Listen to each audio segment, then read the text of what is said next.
La pluie et le beau temps, c'est ce recueil de poèmes de Jacques Prévert qui vous amène chez Jacques Prévert ce matin. Mais avant d'ouvrir ce livre, je voudrais qu'on regarde un petit peu tout ça, tout ce qu'il y a normalement sur votre bureau. Parce que des images. Comme ça, des images. Des images, toujours des images. C'est ça. C'est à Carnac. Hein? C'est ce qui se passe à Carnac. Parce que Carnac, c'est dans le Morbihan. Oui. Bon. Une dame? Je ne sais pas, c'est des personnages qui existent. Oui, oui. Il s'agit de les voir. Une scène de la vie quotidienne à Ah, Carnac. de tous les jours, ça aussi. Oui. C'est des gens, quand on sait voir les gens à Carnac, sans couleur locale approximative, on voit ça et c'est des choses comme ça qui se passent à Carnac. Toute la Bretagne, ça? Toute la Bretagne. Toute la Bretagne de Botrel. Oui, Botrel, oui. Botrel. Tout à fait Botrel. Mais ne les voyez pas tous, ces gens. Parce que moi, je les vois en passant.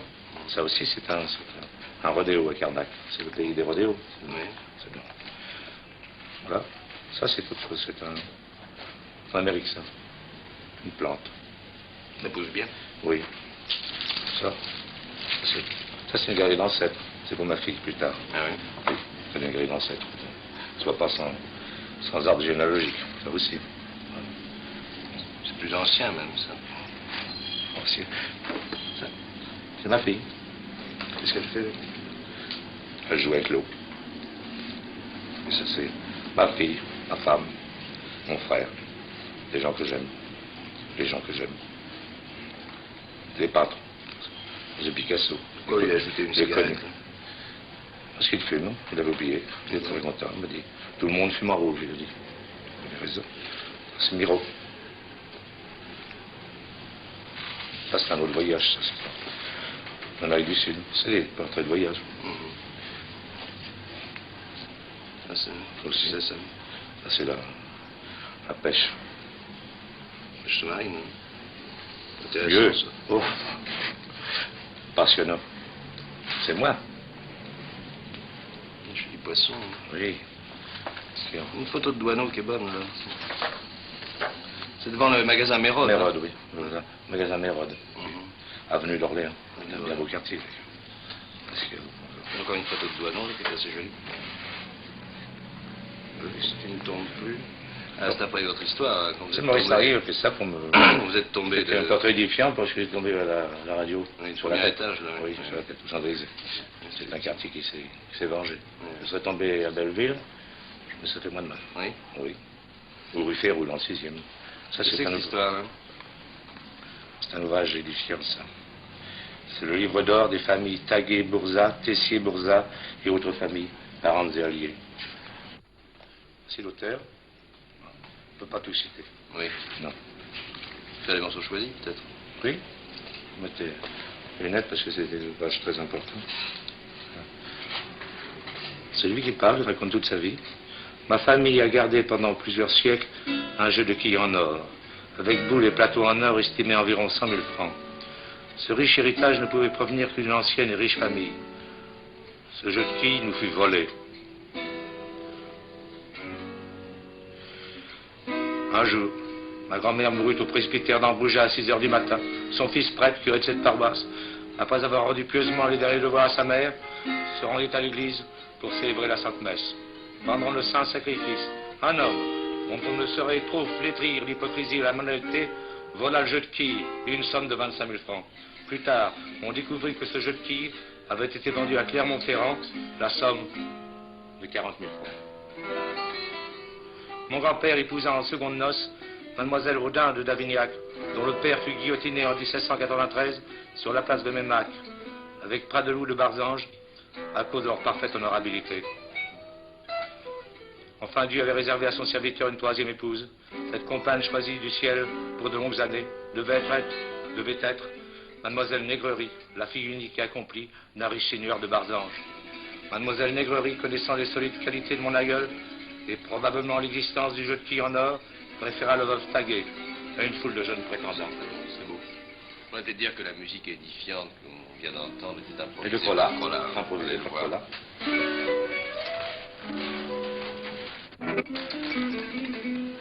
Vous avez fait un disque suivant le même principe, d'ailleurs. Vous avez lu des poèmes, mais Colas a improvisé. Oui.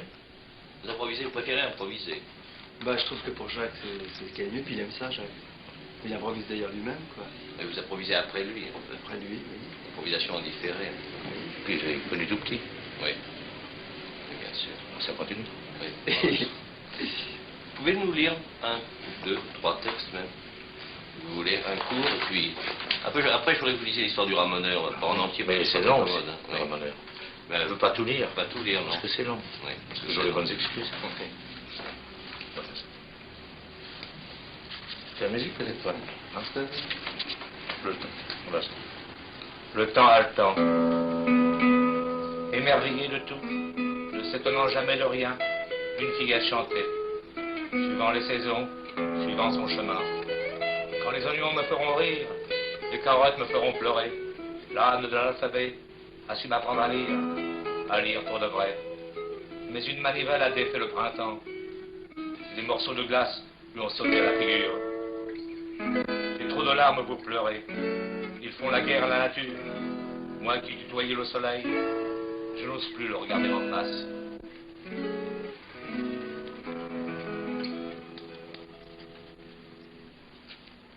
Quoi rêves-tu?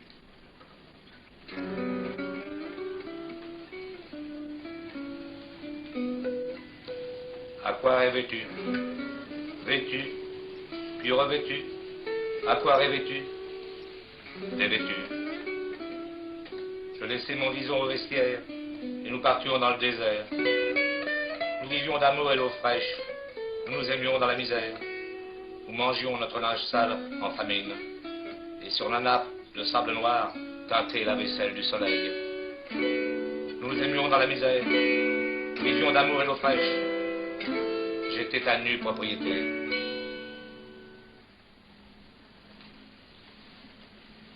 Qu'est-ce que c'est le ramoneur? C'est l'histoire d'un ramoneur qui a perdu sa marmotte. Alors il est tombé dans l'eau de vaisselle du baquet d'un couvent. Voilà, la chose qui se passe. Puis ça commence, ça finit, mais c'est long. Ramoneur au début. Intempérie. Le ramoneur bafouille, parle de sa marmotte, dit que c'est rien de dire comme elle était jolie. Et pas plus tard qu'hier, elle était dans mes bras. Va voir à la fourrière, lui dit l'homme des lois. Le ramoneur y va. Il se retrouve au pied d'un mur de poils dressés, de sang séché, au pied d'une muraille de chiens et chats perdus, abandonnés, raflés et entassés, asphyxiés, au pied d'un catafalque de fourrure disparate, où les navrantes petites pattes d'un caniche tendu en mouton ont l'air de tenir au ventre d'un grand chien loup couleur de feu, à tendre tête d'angora bleu. Et le gardien du bestiaire de la mort, d'un sourire las et débonnaire, et conduit le visiteur. Pas de bête de ce genre par ici, et ça depuis des années que j'y suis. Laissez tout de même votre adresse. Si la chose se trouve, on vous écrira. Mais sachez bien que tout comme celle des autres bêtes, la divagation des marmottes est absolument interdite sur la voie publique. Divagation des bêtes, divagation des hommes, des saisons et des femmes, de la lune et du temps, des fous et des savants, des marées et du vent. Murmure le ramoneur, divagant lui aussi. Noir, petit globule rouge, les artères de Paris. Divagant de l'institut médico-légal à l'hôpital marmottant. Divagant du jardin des plantes devant les cages de la pauvrerie au donjon du zoo de Vincennes, où de pauvres petits chiens obscènes donnent au public du dimanche des leçons d'histoire naturelle. Divagant vers la Villette, attiré par la triste voix des moutons. Il rejoint le canal de l'Ourcq, où les roues noires du pont de Crimée tournent au-dessus des eaux figées, la loterie de la destinée, et leurs plaintes anciennes et carriées, et trop souvent grincer les dents aux heureux gagnants du quartier, divagant, divagant, divagant, la faim, la soif, la fatigue, lui coupe bras et jambes, et le reste. Il s'arrête au château tremblant, et le grand seigneur du canal, poudré de ciment frais, coiffé de rouge ardent et de véronèse charmant, lui offre, en argot d'Italie, le pauvre vin de la périphérie. Il accepte.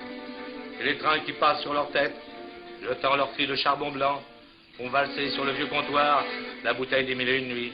Comme la houle et le roulis ont valsé sur les grands transats, le champagne et le whisky. Le tire-bouchon frétille par terre, tordu comme la queue d'un cochon. Et le génie de la misère de la bouteille des débardeurs saute dans le verre du ramoneur, laissant au fond du flacon les vieilles hardes de la douleur. Petite trompette de suie, petit corps de balai du sommeil de minuit, petit lampion des îles dans la baie du souci, bistouri du plaisir sur la plaie du désir, petit chromo glacé de la côte d'Azur. Le mal du pays en gondole fait le beau sur le canal. La lune, sur le mazout, secoue son cornet à dés. Un mousquetaire entre au château, les uns voltent comme le chaboté, et vers les amis, en signe d'amitié, lève sa baladeuse. Sa lampe d'Aladin, la lampe des Goutiers. Et debout devant le comptoir, il écoute le ramoneur, perdant le fil de sa propre histoire, qui cherche l'aiguille des souvenirs dans le blé noir de sa mémoire. Allez, les dégoutiers, sur la vitre des pleurs, le rideau est tiré. Demande le temps au baromètre, ne frappe pas chez l'horloger. Autant demander au mouchard l'heure du plaisir pour le routier. Sur notre pauvre cadran salaire, l'ombre du profit s'est vautrée, mais elle n'a pas les moyens de rêver.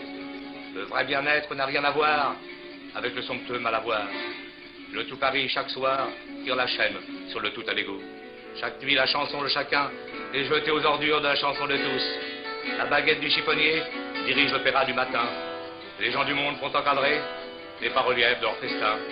Nous autres, économiquement faibles, notre joie c'est de dépenser. Notre force, c'est de partager. N'ajoute pas d'heures supplémentaires au mauvais turbin du chagrin. Mets-lui au cou tes derniers sous et noie-le dans le vin. Si tu n'as plus tes derniers sous, prends les miens. Le travail comme le vin a besoin de se reposer. Et quand le vin est reposé, il recommence à travailler. Et le vin du château tremblant monte à la tête du rêveur, lui ramène les idées. Fastueux comme un touriste qui découvre la capitale, il fait le tour de la salle et poursuit son rêve comme on suit une femme. Levant de temps en temps son verre à la santé de celle qu'il aime et des amis de l'instant même. Et je vous invite à la noce, vous serez mes garçons d'honneur. Nous aurons un petit marmot et vous boirez à son bonheur. Laissons-le poursuivre sa complainte des dégoutiers aux débardeurs.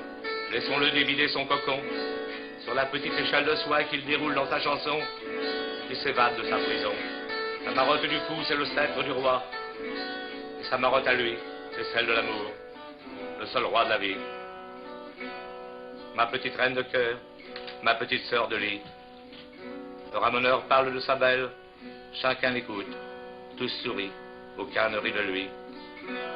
Je suis son œillet, allez ma boutonnière. Je suis son saisonnier, allez ma saisonnière. Allez ma cloche folle, et je suis son battant. Allez mon piège roux, je suis son oiseau fou. Allez mon cœur, je suis son sang mêlé. Je suis son arbre, allez mon cœur gravé. Je suis son tenon, allez ma mortaise. Je suis son âne, allez mon chardon ardent. Allez ma salamandre, je suis son feu de cheminée. Allez ma chaleur d'hiver, je suis son glaçon dans son verre l'été. Je suis son ours, elle, son anneau, dans mon nez. Je suis le cheveu que les couturières cachaient autrefois dans l'ourlet de la robe de la mariée. Dans l'ourlet de la robe de la mariée, pour se marier, elle aussi, dans l'année. Petit tambour de grêle, petit violon du sang, petit cri de détresse, petit sanglot du vent, petite pluie de caresse, petit rire du printemps. Bientôt les bougies de la lune sont soufflées par le vent du matin. C'est l'anniversaire du jour. Le haut de vaisselle s'en va vers la mer. Le ramoneur poursuit son rêve. L'amoureux poursuit son amour. Le ramoneur son chemin. Je rappelle le titre, La pluie et le beau temps, poème de Jacques Prévert, édité par Gallimard dans la collection Le Point du Jour.